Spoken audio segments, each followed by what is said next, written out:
Hey guys, it's Running Kimono. So in today's video, I'm going to show you how to use the barcode scanner feature in your Walgreens app. Very easy to use. If you are familiar with the Dollar General barcode scanner, it's identical, and it's just to ensure that you're grabbing the right stuff in the store and that the digital coupons will attach. So let's just go through this really quickly.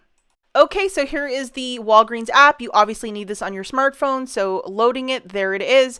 Now, third from the top, you have the Shop Products button. Press it. See, I'm pressing it with my thumb.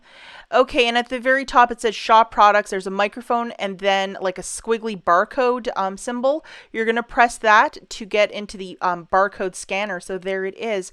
For the purposes of this video, we're going to go through a couple little items that I have coupons on my store card for. The first one is the Head and Shoulders. So you just line up the scanner with the barcode of the item, and then the coupons will show, and I'll show you here really quickly how this works. So there's the product. If you scroll to the bottom of the screen, and there's the 8 off of 4 coupon. So pretty easy peasy right there. Going back, now we have this little thing of toothpaste, and we're going to see what coupons might attach. So just press that the squiggly line thing again, or barcode, and there is the UPC. It looks like a UPC, the barcode scanner.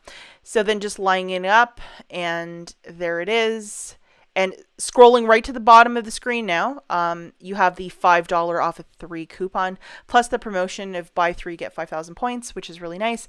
And we have a bag of Tide Pods.